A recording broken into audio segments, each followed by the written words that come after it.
রোমগুলো শিরাগুলো কাটা কাটা হয়ে যাচ্ছে, খুব ভিতর থেকে ভেঙে যাচ্ছে। আমি রাষ্ট্রপতি এবং জ্ঞানেশ কুমার ইলেকশন কমিশনের কাছে স্বেচ্ছায় মৃত্যুর আবেদন করছি। আমি ঈদের নামাজ পড়তে যাচ্ছি, একটা বাড়িকে বন্ধ করা আছে, সেই মানে অনুষ্ঠানে যোগদান করতে পারবে না, এই ফিলিংসটাই বর্তমানে আমার আসছে। আজকে পশ্চিমবঙ্গ বিধানসভা 2026-এর গণতন্ত্রের একটা বড় উৎসব চলছে আর কি। আমরা দেখতে পাচ্ছি যে চারদিকে শান্তিপূর্ণভাবে ভোটদান পর্ব চলছে, কিন্তু আমাদের ক্যামেরায়, আমাদের চোখে আর কি আমরা দেখতে পাচ্ছি যে অনেক ডিলিটেড ভোটার ভোট কেন্দ্রের বাইরে অদূরে দাঁড়িয়ে তারা দেখছে যে তাদের আপনজনেরা, তাদের নিজের পরিবারের অনেকেই, পাড়ার অনেকেই ভোট দিতে যাচ্ছে, সে ভোট দিতে যেতে পারছে না। তার কারণ কিন্তু একটাই, সে ডিলিটেড ভোটার। এমনও আমরা শুনতে পেলাম যে নিজের পরিবার নিয়ে, নিজেকে নিয়ে, নাম যেহেতু ডিলিট হয়েছে, রাষ্ট্রপতির কাছে, নির্বাচন কমিশনের কাছে অনুমতি চাইছে স্বেচ্ছা মৃত্যুর। চোখে জল ছলছল করছে, ভেতর ফেটে কান্না বেরিয়ে আসছে। আমরা দেখলাম এই গণতন্ত্রের উৎসবের মাঝে এই ধরনের যন্ত্রণার খবর, মানসিক অবসাদের খবর এবং ভেঙে পড়ার খবর।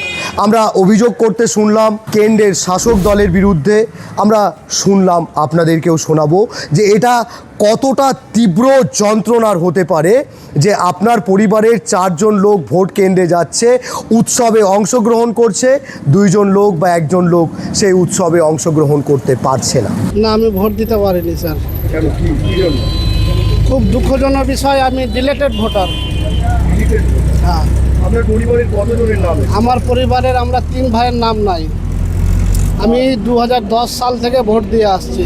ভোটটা তো স্যার একটা উৎসব, যেমন আমরা ঈদ পালন করি, হিন্দু ভাইরা দুর্গা পূজা পালন করে, কত আনন্দ থাকে, ভোটও তেমন আমার কাছে মনে হয় এটা একটা উৎসব। এই উৎসবে আমি সামিল হতে পারলাম না, ভিতরটা মনে হচ্ছে ফেটে যাচ্ছে, চোখ দিয়ে জল চলে আসছে। আপনি আমার হাতের দিকে দেখেন, রোমগুলো শিরাগুলো কাটা কাটা হয়ে যাচ্ছে, খুব ভিতর থেকে ভেঙে যাচ্ছে। আমি রাষ্ট্রপতি এবং জ্ঞানেশ কুমার ইলেকশন কমিশনের কাছে স্বেচ্ছায় মৃত্যুর আবেদন করছি। আমি যাতে না আত্মহত্যা করে মরে যেতে চাই, এটার জন্য আবেদন করছি, যেন আমাকে স্বেচ্ছায় মৃত্যুর আবেদন করা হোক, গ্রহণ করা হোক আমার এই কথাটা। ইলেকশন কমিশনার কি বলবে? আমার কি স্বেচ্ছায় মৃত্যুর আবেদনটা গ্রহণ করবে? আমি আর বাঁচতে চাই না। কেন আজ থেকে যখন আগামী 20 বছর পরে আবার কোনো ইলেকশন কমিশনার বলবে যে কি 2026-এর ভোটার লিস্ট দেখাও, তখন আমার ছেলে মেয়ে, আমার জেনারেশন দেখাতে পারবে না, তাদেরও তো এই হাল হবে। আমার পরিবারে জয়জন আছে 3-4 জন, তাদেরকে স্বেচ্ছায় মৃত্যু গ্রহণ করতে চাই আমরা। এই আবেদনটা আপনাদের তরফ থেকে আমি ইলেকশন কমিশনার এবং দেশের রাষ্ট্রপতির কাছে, প্রধানমন্ত্রীর কাছে আবেদন রাখছি। আপনি কি ভোট দিয়েছেন? না, আমি দিতে পারিনি। কেন? আমার ভোটের নাম আসেনি, ডিলিট করে দিয়েছে আমার আর আমার মেয়ে। এটা বলতে পারবো না, বলছে কি এটা নামের এটা একটু কি আছে। আচ্ছা, এর আগের বারে 2021-এর 2024-এর ভোট দিয়ে না, এটা কোনো কিছু হয়নি, একদম ঠিকভাবে দিয়েছি আমি, কিন্তু এবার দিতে না দিতে পারিনি, আমি আর আমার মেয়ে দিতে পারিনি। আচ্ছা, এটা আপনার ট্রাইব্যুনালে অ্যাপ্লাই করেছেন? করেছি আমি। কি বলবেন নির্বাচন কমিশনকে এই যে ভোট দিতে? এটা বলছি কি যতনে আমাদের নামটা আসে, আমরা যতনে নাগরিক এখানকার, আমি থাকতে চাই এখানে। সব আপনার মানসিক অবস্থাটা কেমন? এই যে আমার তো ভিতর ফাইটে যায়, আমি ভোট দিতে পারলাম না তো। না, আমি এখন ভোট দেইনি, কারণ আমার ভোট ডিলিট করা হয়েছে। আপনি ডিলিটেড ভোটার? হ্যাঁ, ডিলিটেড ভোটার। আচ্ছা, আপনার পরিবারের কতজন লোকের নাম এসছে আর কতজনের ডিলিট হয়েছে? 7 জনের নাম এসছে, 2 জনের নাম ডিলিট হয়েছে। তার মানে 7 জন ভোট দিতে গেছে, আপনারা 2 জন ভোট দিতে পারছেন না। কেমন লাগছে ভোট দিতে না পারার জন্য? এইটা তো একটা দুর্ভাগ্য যে আমরা ভোট দিতে পারলাম না, কারণ এই ভোটের অধিকার তো আমারও ছিল। আমিও তো গণতন্ত্রী দেশেরই লোক, আমি তো সেই দেশেরই মাটিতে জন্ম নিয়েছি যে আমি এতদিন ভোট দিলাম, আবার এখন ভোট দিতে পারছি না। এর জন্য কি ভাবছে সরকার সেটা তো সরকারই জানে, আমি তার বলতে পারছি না, আর মন গড়ান তো কিছু বলার মতো নাই। মানে আপনার ভেতরে কষ্ট হচ্ছে? কষ্ট তো অবশ্যই হবে। এখন আমার জেনারেশন এরকম হয়, তো আমার ছেলে, আমার পরিবর্তে আমার ছেলে বাচ্চা কাচ্চাদের তো অসুবিধা হবেই।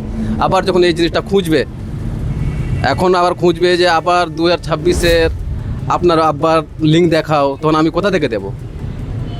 যার মধ্যে তো আমার ক্ষমতা থাকলো না। আমার জেনারেশন আগের কথা, আগের লোকের জন্য খুব কষ্ট করতো। আমার জন্য যা হলো, কিন্তু আমার জেনারেশনের জন্য, আমার ছেলে পেলেদের জন্য আরও কষ্টকর হয়ে গেল।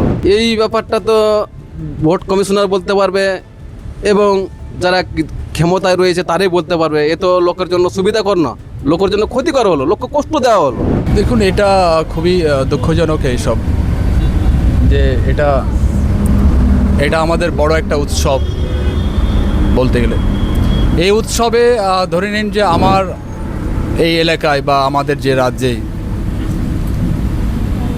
যে অনেকজন হয়তো আমরা এই উৎসব আনন্দ উপভোগ করছি, বাকি হয়তো যারা ভোটার ডিলেটেড আছে তারা পাচ্ছেন না। এর জন্যে আমাদের খুব দুঃখ হচ্ছে।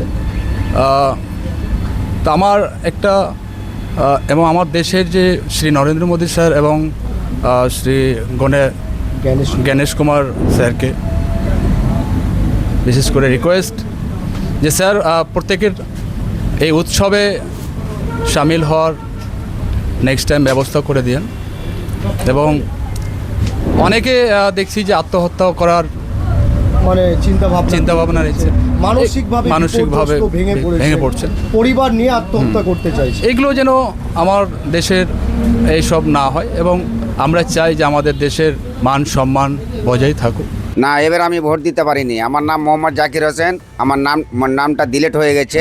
আমাদের পরিবারে হচ্ছে 4 জনের নাম ডিলিট হয়েছে। আর কয়জন ভোট দিচ্ছে? ভোট দিচ্ছে আমার 8 জন ভোট দিচ্ছে। 12 জনের মধ্যে 4 হ্যাঁ, 4 জনের ডিলিট হয়েছে। ভোট দিয়েছেন? হ্যাঁ, 20-22 বছর থেকে ভোট দিয়েছি। খুব খারাপ লাগছে আমাকে খুব খারাপ লাগছে। এর থেকে আর খারাপ আর হয় না। নির্বাচন কমিশন আমাকে 17 তারিখ টাইম দিয়েছিল কি ট্রাভেলে আবেদন করেন, আপনার ভোটটা উঠে যাবে, কিন্তু এখনও ভোট ওঠেনি। আমাকে খুব দুঃখ লাগছে আর কি, ভোটটা দিতে পারলাম না আমি। চক্রান্ত কি এটাই বোঝা যাচ্ছে কি আমাদের যে সংখ্যালঘু ভোট মানুষের জন্য একটু ভোটটা কেটেছে, ডিলিট করেছে। আমাদের ওই যে হিন্দু সমাজের একটা ভোট কাটেনি। আমাদের বোধে 600-650 ভোটের মধ্যে আমাদের 150 হিন্দু ভোট আছে, আমাদের 450 কি 500 আমাদের মুসলমান ভোট আছে। তার মধ্যে 150 ভোট ডিলেট আছে, 161 জন ভোট ডিলেট আছে। তারা ভোট দিতে পারলো না, তাদের জন্য তো দুঃখজনক ব্যাপার এটা। ভোট তো আমাদের ডিলেট করে দিয়েছে। আপনার ভোটও ডিলিট? আপনার পরিবারে কতজনের ভোট ডিলিট হয়েছে? আমাদের পরিবারে ধর কি 4 জন। 8 জন ভোট দিচ্ছে? না, আমাদের ধর কি পরিবারে ধর 4 ভাইয়ের ভিতরে ধর কি 1 ভাইয়ের হয়েছে, 3 ভাই বাদ। 3 ভাইকে বাদ দিয়ে হ্যাঁ। দিয়েছে। বাবা এর আগে ভোট দিয়েছে? ভোট দিয়েছিলাম, এবার ভোট দিতে পারবেন? এবার দিতে পারি। কি করবেন, কেন পারলেন না? এই তো কেমন লাগছে? আমার তো মন তো খারাপ হয়ে আছে। আমরা বাইরে বেড়ে যাবো, তো এখন তো সব আইডি প্রুফ চেক করবে, ভয়ে আছে? ভয়ে আছে, আতঙ্কে আছে? আতঙ্ক আছে। নিন হয় না, নিন আসে না। এটা আমাদের কাছে এবং সমস্ত লোকের কাছে আর কি এটা একটা মহান উৎসবের ব্যাপার গণতন্ত্রের হিসেবে। কিন্তু ভোট দিতে যে পারছে না, এর জন্য আমার ব্যক্তিগতভাবে সাংঘাতিক খারাপ লাগছে। তবে যারা পারছে না তাদের কীরকম বেদনা মনের একমাত্র তারাই ভালো করে জানে। অতএব এটা ব্যাপারে সাংঘাতিক হারে সমস্ত মানুষকে এর ব্যাপারে একটা তুমুল প্রতিবাদের সম্মুখীন হওয়া দরকার। এটা তো মানে ব্যাপার হচ্ছে কি, আমার যেহেতু ভোট কাটেনি, ফিলিংসটা আমি সম্পূর্ণ ব্যক্ত করতে পারছি না। কিন্তু যাদের কেটেছে তাদের ব্যক্ত করার যে ক্ষমতা, সে ক্ষমতাটাও বর্তমানে এখন তারা হারিয়ে ফেলেছে। যেমন আমি ঈদের নামাজ পড়তে যাচ্ছি, একটা বাড়িকে বন্ধ করা আছে, সেই মানে অনুষ্ঠানে যোগদান করতে পারবে না, এই ফিলিংসটাই বর্তমানে আমার আসছে। এই বিষয়ের জন্য তো সম্পূর্ণ দায়ী হচ্ছে নির্বাচন কমিশন। নির্বাচন কমিশন এটা কোনো এক রাজনৈতিক দলের বলতে কোনো দ্বিধাবোধ নেই। কেন্দ্র চালিত যে বিজেপি সরকার, তার নেতৃত্বে সম্পূর্ণ কাজ করেছে। নির্বাচন কমিশন চেয়েছে যে কিছু ভোটকে বাদ দিয়ে ব্যালেন্স করে একটা ক্ষমতাকে নিয়ে আসা, বিজেপিকে নিয়ে আসা রাজ্যে, এর জন্য এ প্রক্রিয়াটা চালিয়েছে। খুবই আমাকে খারাপ লাগছে যে আমারও বাড়ির একটা ক্যান্ডিডেট, আমার নিজের ওয়াইফ আর কি স্ত্রী, উনিও সামিল হতে পারলেন না এই উৎসবে। তার জন্য খুবই দুঃখ লাগছে আর কি। এবং আমার শ্বশুরবাড়ির 14টা সদস্য, তার মধ্যে 12টাকে ডিলিট করেছে। ইলেকশন কমিশনার, এবং দুজনকে দিয়েছে, আমার শ্বশুরকে দিয়েছে এবং আমার বড় শালাকে দিয়েছে, বাকি 12 জনকে ডিলিট করেছে আর কি। আমরা ইলেকশনের মাধ্যমে জানাতে চাই ইলেকশন কমিশনারকে যে যে কাজটা করেছে মনে হচ্ছে কোথায় একটা ফল্ট মানে করছে আর কি। তো ভবিষ্যতে এদের কী দাঁড়াবে, পরবর্তীতে আবার উঠবে কি না, নাম উঠবে কি না, এটা নিয়ে খুব দুঃখজনক ব্যাপার। হিসেবটা কিন্তু পরিষ্কার, জনসাধারণ যেভাবে বুঝতে পারছেন, আমাদের নেতা নেত্রীরা যেভাবে বুঝতে পারছেন, আমাদের শাসক প্রশাসন যেভাবে বুঝতে পারছেন, জনসাধারণও কিন্তু এই বিষয়টা বুঝে নিতে পারছেন। আমাদের চোখেও জল এসছে তাদের কথাগুলো শুনে। এটা কিন্তু আমি বলবো না যে ব্রেকিং নিউজ, এটা শুধুমাত্র সুজাপুর 53 নম্বর বিধানসভা কেন্দ্রেরই ঘটনা নয়, এটা কিন্তু গোটা ওয়েস্ট বেঙ্গলের, গোটা পশ্চিমবঙ্গের বিভিন্ন প্রান্তের, প্রত্যন্ত প্রান্তের মানুষের কিন্তু আজকের এই হাহাকার যে আমি ভোটার হয়েও, বৈধ ভোটার হয়েও 2024-এ ভোট দিয়েছি, 21-এ দিয়েছি, 19-এ দিয়েছি, 11-তে দিয়েছি, তারও আগে দিয়েছি, কিন্তু এবার আমি ভোট দিতে পারলাম না। এই প্রশ্নটা কিন্তু একটা বড় রকমের হয়ে আসছে। আপনাদেরকে একটাই অনুরোধ করব, এই যে বিষয়, যারা আজকে এই গণতন্ত্রের এত বড় উৎসবে অংশগ্রহণ করতে পারলো না, তাদের জন্য আপনার মনের অবস্থা কী সেটা অবশ্যই কমেন্টে জানাবেন, এবং এই প্রতিবেদনটি এতটাই শেয়ার করবেন যেন আমাদের যারা ভোট দিতে পারেনি তারা যেন সাহস পায়, তারা যেন টিকে থাকার সাহস পায়, তাদেরকে যেন প্রশাসন সাহস দেয়, তাদেরকে যেন নির্বাচন কমিশন সাহস দেয়।